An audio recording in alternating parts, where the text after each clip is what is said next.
There was a time when fishermen along the Celtic coast hid seal skins in secret places, tucked beneath stones, stowed in lofts, hidden where the tide could never reach. They did it for reasons whispered more than spoken, reasons tied to the old stories the sea itself seemed to tell. Before we begin tonight's story, take a moment to get comfortable. Dim the lights, let your shoulders soften, and let the rhythm of your breathing slow. Take a moment to like the video and subscribe, but only if you genuinely enjoy it here. And if you're listening right now, post your location and the local time in the comments below. I love seeing where in the world people are tuning in from. Outside, imagine a soft wind moving across a lonely shoreline. The air carries the scent of salt and seaweed, and the only sounds are the hush of waves against smooth black stones and the distant cry of seabirds returning to roost. It's the kind of night where the world feels quieter, as though time itself has paused. Picture yourself wrapped in something warm, the room dim and still as the tide pulls gently at the edges of your thoughts. You are safe here. The world outside can wait. Tonight, we travel to a rugged coast where old stories cling to the rocks like moss, where the sea keeps its secrets well, and where, once upon a moonlit night, something extraordinary happened. This is the legend of the Selkie Bride. The coastline stretched like a ribbon of shadow beneath the moon, jagged cliffs rising like ancient sentinels above the restless sea. Each wave rolled in with the sound of distant whispers, then broke softly on the sand, leaving behind frothy lace that curled and disappeared. The air was heavy with salt and carried with it the chill that clings to places where the sea and wind have ruled for centuries. Along this rugged edge of the world lay a fishing village, small, weather-beaten, and built as if the land itself had shaped it. Cottages of stone and timber leaned into one another for warmth, their thatched roofs glistening faintly in the night air. Nets hung outside the doors, heavy with the scent of the day's catch, and wooden boats bobbed gently at their moorings, their ropes creaking like old bones. Here, the sea was not simply a body of water. It was a presence. It gave and it took. It shaped lives and swallowed them whole. Every family in the village had a story about the sea, about a father lost in a storm, a brother swept away by an unexpected tide, or a catch so bountiful it fed the entire community for weeks. Among these villagers lived Ewan, a quiet man with dark hair that curled when damp, and eyes the color of slate just before rain. He had been a fisherman since boyhood, his hands roughened by rope and salt, his shoulders strong from hauling nets against the pull of the tide. His father had taught him the ways of the sea, how to read the sky for storms, how to listen to the wind, how to mend a net until it was near invisible. But his father, like many before him, had never returned from a winter voyage. The sea had claimed him, and Ewan had learned early that love for the ocean must always carry a thread of caution. Each morning, long before the sun's first light, Ewan rose while the rest of the village still slept. He would light the small oil lamp by his door, its glow soft and golden against the dark. The sound of the waves was constant, like breathing.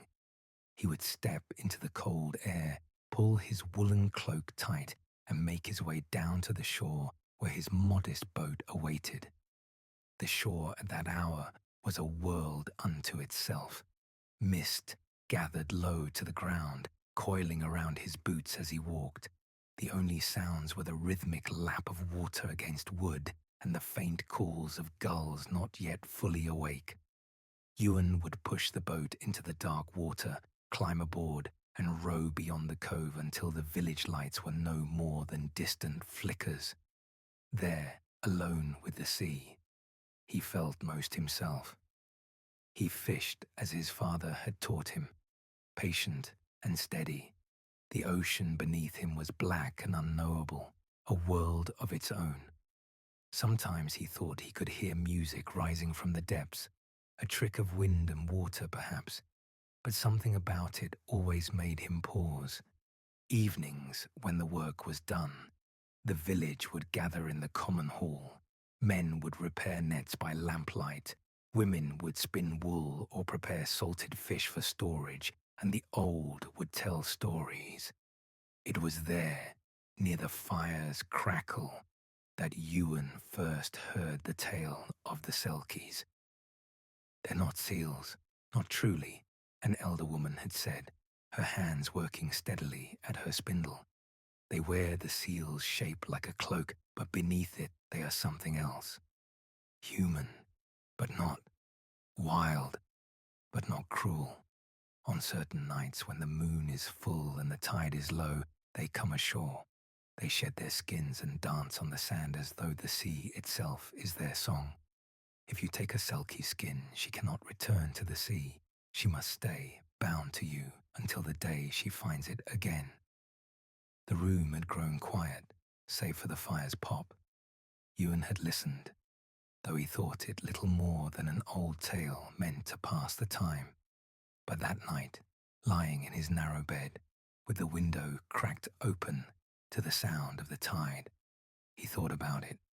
He imagined figures on the shore, laughing and dancing under the moon, and for reasons he couldn't name, the thought stayed with him. One night, when the moon rose full and pale over the restless sea, Ewan walked the beach alone. The tide was low, pulling back to reveal slick, dark stones that gleamed faintly beneath the moonlight. The air was so still that the sound of the waves echoed like whispers through the cove. Then he heard it. Laughter. Soft, melodic, unlike anything he had ever heard on land. It floated through the air, carried by the wind, and something in it made his heart stutter. Ewan stepped carefully, following the sound toward a hidden hollow between two cliffs. There, under the silver light, he saw them. A group of seals, their sleek forms scattered on the sand, were shedding their skins like cloaks, and beneath, they were human. Men and women with hair like strands of kelp and eyes that shimmered like deep tide pools. They moved with an ease that seemed both earthly and otherworldly, their bare feet leaving faint impressions in the wet sand as they danced. They did not speak. The only music was the wind and the sea, yet their movements were in perfect harmony, as if guided by a rhythm too old for words. Their laughter rose and fell like a lullaby. Ewan watched from the shadows, transfixed. Among them, one woman caught his gaze. Her hair flowed like dark silk, and when she laughed, it was like water spilling over smooth stones. Her eyes held something he couldn't name. Joy, maybe, but layered with a deep, quiet sorrow, as though she carried the weight of tides within her. When the dance ended, the Selkies began to gather their skins. Some slipped back into their seal forms and vanished beneath the waves with graceful ease. The woman lingered, her skin folded carefully on a flat rock beside her. Ewan's heart pounded. He didn't understand why he moved, only that he did. Quietly, almost without thought, he stepped from the shadows, reached for the skin, and pulled it into his coat. She turned, startled. Her eyes widened, and she ran to the rock, searching, calling out in a language he could not understand, a sound both beautiful and desperate. When she saw him holding the coat close, her expression changed. She didn't run, she didn't scream, she simply stilled. Her shoulders lowered in resignation, her breath coming in small, uneven waves. The others had already vanished into the sea. She was alone now, stranded on the shore with no skin to return to. When he extended his hand, she looked at it for a long time, then at the horizon, where the moonlight traced the edges of the waves. Finally, with quiet steps, she followed him. The village awoke the next morning to see Ewan walking through the mist with a woman by his side, barefoot, silent, and wrapped in his cloak. She didn't speak their language, but her presence carried an undeniable stillness, like the sea at dawn. The villagers whispered among themselves. Some crossed themselves, others turned away, but no one questioned Ewan directly. She moved into his small cottage, and life took on a new rhythm. She helped with the nets, tended to the hearth, and kept the place cleaner than it had ever been. She was gentle, but distant, as though part of her remained elsewhere. She spent long stretches by the window, watching the sea. Sometimes she would hum, soft, haunting melodies that made the hair on Ewan's arms rise. The seasons shifted. Autumn winds swept through the village, bringing storms that rattled shutters and churned the sea into a fury. Winter followed, cloaking the land in quiet, white stillness. Through it all, she remained by his side. She never smiled the way she had on the shore, but she was kind. When their hands brushed, a spark leapt between them. Over time, something delicate and real began to grow between them. Ewan found himself watching her not with possession, but with awe, as if she were something precious and fragile, carried to him by the tide. When spring came, she bore him a daughter. The child's hair was dark, her eyes deep and curious, and her laughter carried a music neither wholly human nor wholly of the sea. The villagers spoke of it in hushed tones. Some feared the child's strange beauty, others simply accepted it as the sea accepts the moon. Years passed. The woman spoke little, but Ewan learned to read her silences. He came to know that when storms gathered, she grew restless. She would walk the shore at night, the wind catching her hair as she whispered to the sea in that strange tongue. And sometimes the sea answered back, waves rising in rhythm with her voice, as if some deep, ancient understanding passed between them. One quiet evening, while their daughter played near the hearth, Ewan sat beside her and asked softly, "What should I call you?" For a long time, she was silent. Then, like a tide slowly turning, she whispered, "Mara." The name hung in the air like a soft breeze. Ewan repeated it once, quietly, "Mara," and she looked at him with something that almost, but not quite, resembled a smile. The years were kind, until one day their daughter climbed into the loft and found a bundle tucked between the rafters. Inside, folded and salt-scented, was Mara's sealskin. She carried it down with innocent curiosity and placed it into her mother's hands. The moment Mara's fingers touched it, something shifted. Her breath caught. She held the skin to her cheek, inhaling deeply, and tears welled in her eyes. They slid down her face silently, like foam on sand. That night, the moon was full once again. Mara walked toward the sea with the skin folded carefully in her arms. The waves seemed to hush as she approached. Ewan followed a few paces behind, his heart heavy with something he could not stop. She turned to him on the shore. In her eyes, he saw sorrow, but also love. She touched his cheek gently, as if to memorize the shape of his face, and whispered words he could not understand. Then she knelt before their daughter and spoke softly, her voice carrying the ache of two worlds. Then she stepped into the water. The waves rose to meet her, folding around her like an embrace. She draped the skin over her shoulders, and in that instant, the woman was gone. In her place was a sleek, dark seal. For a heartbeat, she lingered just beyond the surf, her eyes meeting his one last time. Then, with a graceful arc, she vanished beneath the waves. Ewan stood on the shore long after, listening to the sound of the sea. The tide came in, then out again, as it always had. Life in the village continued, but on nights when the moon hung full in the sky, a single dark seal was seen lingering near the cove. And sometimes, when the tide was still and the world was quiet, the villagers swore they heard singing, soft, beautiful, in a language no human remembered. And so, the legend drifts out with the tide, leaving only the sound of the waves and the whisper of the wind. The sea has always been more than water and salt. For those who lived along the Celtic coasts, it was a presence, vast, unpredictable, sometimes generous, sometimes cruel. Fishermen set out each morning into something they could not tame, guided only by their instincts, their tools, and their prayers.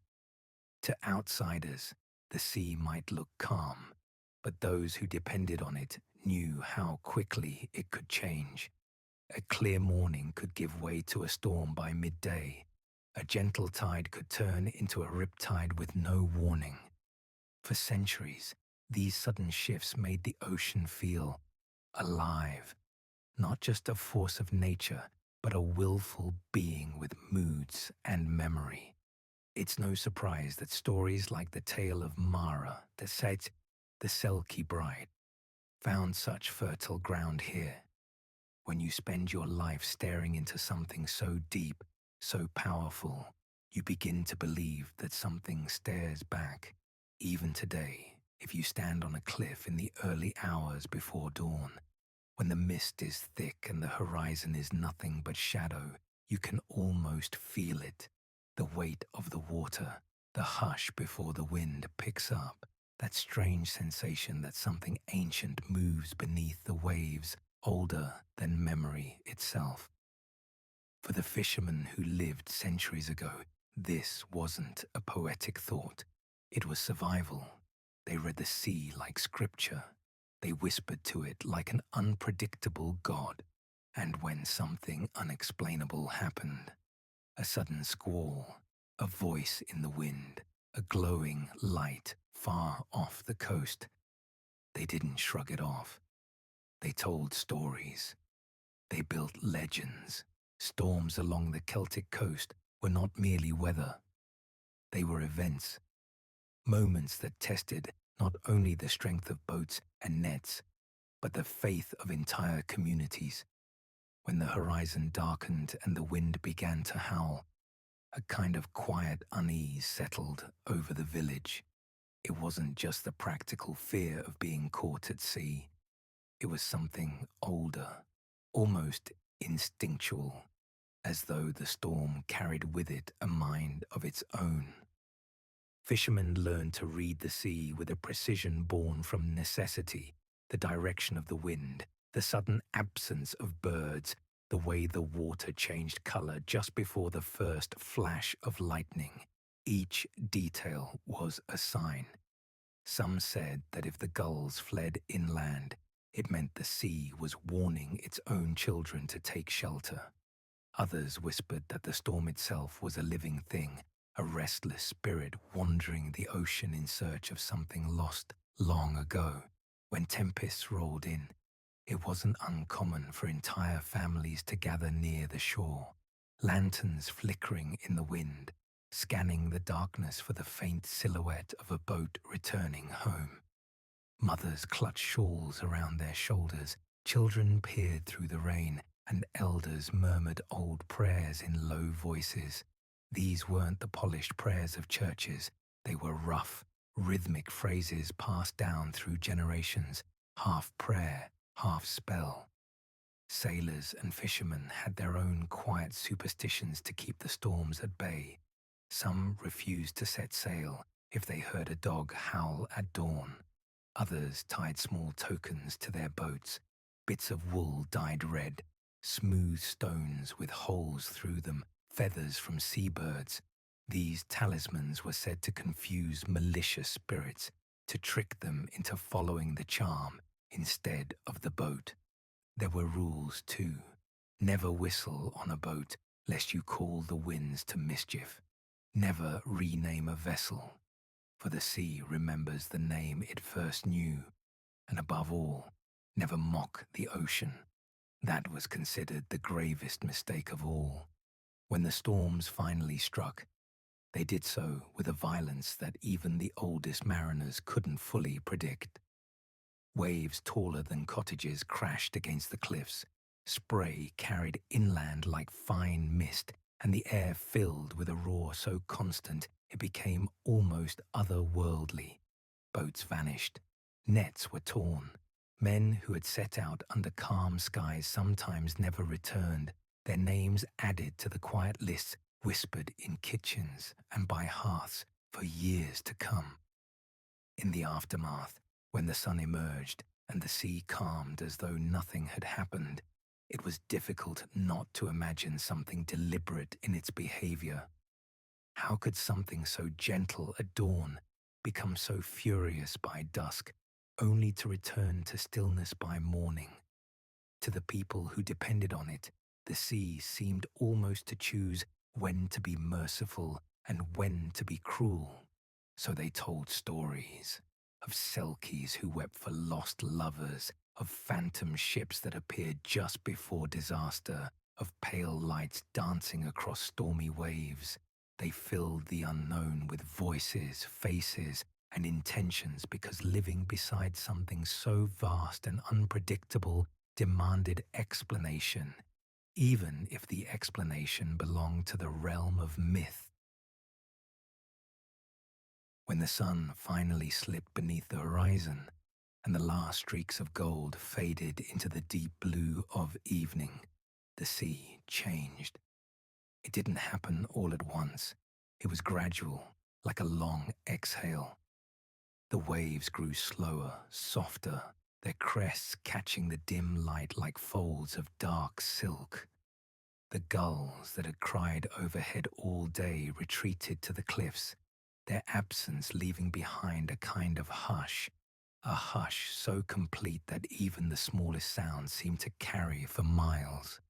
It was in these hours, between daylight and true night, that fishermen felt the sea's presence most keenly.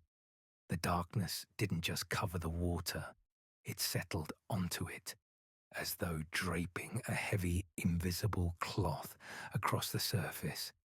Lanterns hung from the masts of boats or the posts along the harbour glimmered faintly through the mist, their light fractured by droplets in the air. Everything seemed slower, as though time itself had decided to wander for a while before fully committing to the night. For those out at sea, this was the moment when familiarity began to dissolve. The horizon disappeared entirely, sky and water melding into one endless velvety expanse. A man in a small boat might look around and find no landmarks, no comforting outline of the coast, just black water stretching out beneath an equally black sky, as if he was suspended between two vast, silent worlds. It was in these moments, more than any other, that the mind began to wander.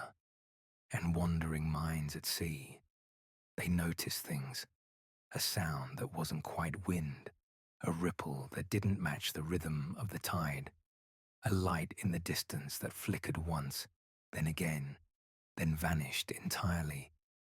Fishermen would sit very still when such things happened, not out of fear, though there was always a thread of that, but out of reverence, as though something ancient was passing nearby and it was best not to disturb it.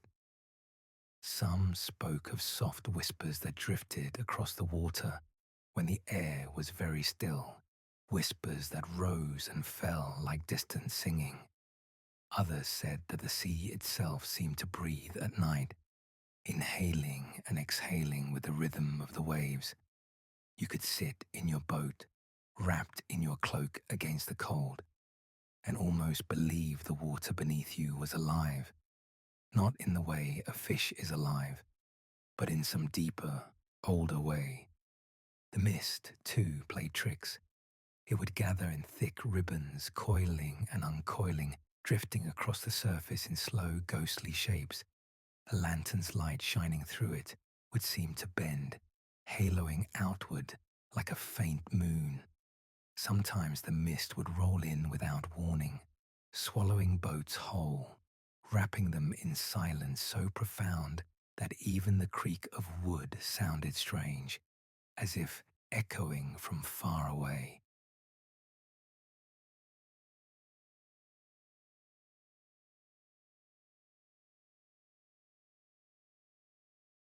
When the sun finally slipped beneath the horizon and the last streaks of gold faded into the deep blue of evening, the sea changed. It didn't happen all at once. It was gradual, like a long exhale. The waves grew slower, softer, their crests catching the dim light like folds of dark silk. The gulls that had cried overhead all day retreated to the cliffs, their absence leaving behind a kind of hush, a hush so complete that even the smallest sound seemed to carry for miles. It was in these hours, between daylight and true night, that fishermen felt the sea's presence most keenly. The darkness didn't just cover the water, it settled onto it, as though draping a heavy, invisible cloth across the surface. Lanterns hung from the masts of boats or the posts along the harbour glimmered faintly through the mist, their light fractured by droplets in the air. Everything seemed slower, as though time itself had decided to wander for a while before fully committing to the night. For those out at sea, this was the moment when familiarity began to dissolve. The horizon disappeared entirely, sky and water melding into one endless velvety expanse. A man in a small boat might look around and find no landmarks, no comforting outline of the coast, just black water stretching out beneath an equally black sky, as if he was suspended between two vast, silent worlds. It was in these moments, more than any other, that the mind began to wander. And wandering minds at sea, they noticed things, a sound that wasn't quite wind, a ripple that didn't match the rhythm of the tide, a light in the distance that flickered once, then again, then vanished entirely. Fishermen would sit very still when such things happened, not out of fear, though there was always a thread of that, but out of reverence, as though something ancient was passing nearby and it was best not to disturb it. Some spoke of soft whispers that drifted across the water when the air was very still, whispers that rose and fell like distant singing. Others said that the sea itself seemed to breathe at night, inhaling and exhaling with the rhythm of the waves. You could sit in your boat, wrapped in your cloak against the cold, and almost believe the water beneath you was alive, not in the way a fish is alive, but in some deeper, older way. The mist, too, played tricks. It would gather in thick ribbons, coiling and uncoiling, drifting across the surface in slow, ghostly shapes. A lantern's light shining through it would seem to bend, haloing outward like a faint moon. Sometimes the mist would roll in without warning, swallowing boats whole, wrapping them in silence so profound that even the creak of wood sounded strange, as if echoing from far away. There is something almost impossible to fully name about the figure of the Selkie woman. She exists in that liminal space between worlds, not quite of the sea, not quite of the land, hovering somewhere in the tide's slow turning. To speak of her is to speak in whispers. as though the air itself might carry the words back to the waves where she belongs. Fishermen who swore they had seen her, not in stories, but with their own eyes, often struggled to describe what they witnessed. They didn't talk about her in the loud, boastful way men sometimes recount adventures. No, when they spoke of her, their voices softened, their gazes drifted toward the horizon as though replaying something half remembered, half dreamed. They would talk about the way she moved, not walking exactly, but gliding across the sand, her bare feet barely disturbing the shoreline. They would mention her hair, dark as kelp and heavy with seawater, clinging to her shoulders in long, glistening strands. They would talk about her eyes most of all, eyes that seemed too deep to belong to anything of this world, eyes that held the shimmer of distant tides and moonlight on black water. She wasn't merely beautiful. Beauty, after all, can be named, pointed to, compared. The Selkie woman inspired something different, a kind of quiet awe that felt almost dangerous, like standing too close to a steep cliff or gazing for too long at the open ocean. Her presence carried both warmth and distance, as if she belonged to something much larger than anyone watching her could grasp. Some said she could charm a man just by looking at him, not with trickery, but with that deep, tidal pull her gaze carried. Others swore that when she laughed, it didn't sound like a human sound at all. It was like water rushing over smooth stones, like the wind curling through a sea cave, like the low hum of the ocean itself when the night is very still. That sound stayed with men long after they returned home, echoing in their ears as they tried to sleep. Villagers would tell stories about what happened when a Selkie woman was forced to live on land, her skin stolen, her freedom sealed away. They said her eyes never stopped watching the horizon. She could stand by a hearth, hold a child, tend a home, but a part of her was always listening for the crash of distant waves. She would smile, perhaps, and she might even love, but the sea called to her in a way no human voice could ever match. Older women, the ones who had lived long enough to know the world's cruelties and its small miracles, sometimes spoke of the Selkie woman not as a creature to be feared or worshipped, but as a kind of mirror. She is what happens, they would say, when you belong to two worlds and can't fully choose either. There was a wistfulness in their voices when they said it, as though they, too, understood something of that ache, that quiet pull towards something far away and unreachable. Others spoke of her as an omen. To see a Selkie woman, especially at night, was to be caught between fortune and tragedy.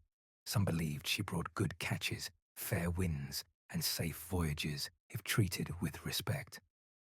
Others warned that her appearance foretold loss, that she came not to bless, but to beckon someone home to the sea. These beliefs wove themselves into the rhythm of everyday life. A fisherman might pass a stretch of quiet coast, see only shadows and mist, but still feel the weight of a story pressing against him, urging him to row a little faster. The Selkie woman was also said to be elusive in her very nature. She could appear radiant one moment and vanish the next, leaving behind only the faint imprint of wet footprints leading toward the tide. No one claimed to have followed those prints and returned unchanged. They said if you followed too far, if you tried to grasp what was meant to remain free, the sea would rise up and remind you who it belonged to. And yet, the fascination endured. Men who had glimpsed her spoke of it for the rest of their lives, often softly, sometimes with a strange, faraway sadness. Women, too, told stories of her, not as a rival, but as something both feared and admired. She represented a freedom that few on land could claim, and a sorrow that most could understand. The mystique of the Selkie woman lingered long after the stories ended, even on nights when the sea lay quiet and the moon cast a silver path across the water. People would pause at the shore and wonder, was that dark shape among the rocks just a seal, or was it something else, something watching from the boundary between their world and the deep? They might never know for certain. But the question, that delicious, aching question, was enough to keep the legend alive. When people spoke of the Selkie woman, they didn't always speak of her alone. They spoke, too, of the men who saw her, the ones who looked out at the waves on a moonlit night and caught a glimpse of something they could neither explain nor forget. These men became part of the story, as inseparable from it as the rocks are from the tide. They were called the marked ones in hushed kitchen conversations and quiet gatherings near the hearth, not because there was any visible sign on their skin, but because something in their gaze changed after that night. A softness, a distance, a quiet ache that wasn't there before. They returned from their boats or from the shore with a look people recognized immediately. The look of someone who had seen the edge of the world and could no longer fully belong to their own. These were not reckless men or dreamers by nature. Most were ordinary fishermen, men who rose before dawn and worked until their hands were raw, men who measured their lives in tides and catches and the turn of the seasons. But the Selkie woman's presence unraveled something steady inside them. Seeing her was not like seeing another person. It was like witnessing a secret that was never meant for human eyes. Some of them saw her only once, a fleeting glimpse, a dark figure on the rocks, hair slick with seawater, eyes glinting faintly in the moonlight. That single moment was enough to haunt their nights for years. They would tell no one, or tell only in fragments, half laughed, half whispered. But when storms came, or when the sea lay too still, their thoughts would drift back to that night, and they would find themselves staring out across the water as though waiting for something. Others saw her more than once. They returned to the same stretch of coast again and again, under the pretense of checking nets or rowing just a little farther than usual. They didn't call it obsession, and perhaps it wasn't. Not in the fevered, frantic way such things are usually described. It was quieter than that. It was a slow turning inward, as though part of their souls leaned permanently toward the sea from that moment on. Villagers noticed the change. Wives and mothers noticed first. They always did. A husband who lingered too long on the shore after dark.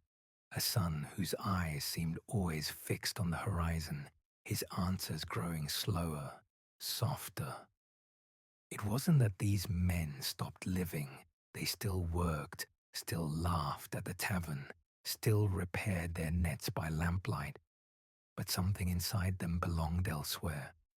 The elders would shake their heads knowingly. He's seen her, they'd murmur, as if that explained everything. And in a way, it did. To see the Selkie woman was to brush against a different world. Not one of gods and demons, but something quieter and more profound. And for some men, that single brush was enough to leave them altered forever. For some men, that single sighting was enough to become the quiet anchor around which their lives slowly, almost imperceptibly, began to turn. It wasn't a sudden undoing. It was gradual, so gradual that even they might not have noticed at first, but those around them did. Wives found their husbands lingering longer by windows on nights when the tide was high, their eyes tracing the moonlit line where water met sky. Mothers noticed their sons slipping out after supper, walking the shoreline long after the lamps had been put out, their figures faint against the dark expanse. At first, the village treated it lightly. "He's caught a bit of sea dreaming," they'd say with half smiles, as though it were a passing illness that time would cure. But as the seasons turned, and some men continued their quiet drifting, the whispers grew softer, heavier. People spoke of them not unkindly, but with a sort of wary pity, as though they were watching someone who had wandered too close to something ancient and beautiful, and returned with their hearts not quite intact. The men themselves often couldn't explain it. If asked, they might shrug and offer some vague words about the sea, about its pull, its quiet.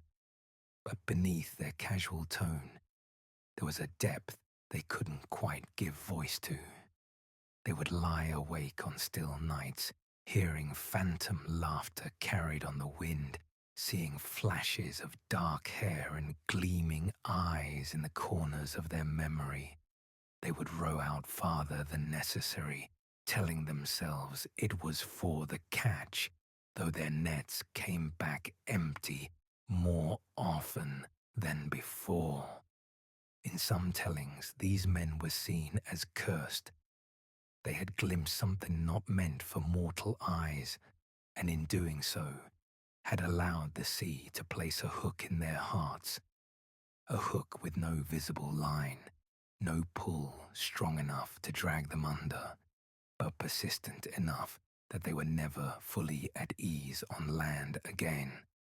They lived half in their cottages and half in their memories of that moonlit shore, their minds caught in a tide that never truly turned. In other versions of the story, they were spoken of almost as chosen, not in a celebratory way, but with a kind of solemn respect. To see the Selkie woman and live was rare. To speak of her at all was rarer still. Some believed that she revealed herself only to those who carried something restless within them, some unspoken yearning, some quiet part of their soul that the sea recognized. These men weren't victims in the cruelest sense. They were touched by something that others could not see, and it left them stranded between worlds. Their lives often took strange turns. A few disappeared entirely, their boats found drifting empty near the coves where the legends said the Selkies gathered. Some grew quieter with age, their gaze fixed permanently on the horizon, as if watching for someone who might return on a calm night. Others lived full lives by every outward measure, children, work, seasons passing, yet never spoke again of the night they saw her.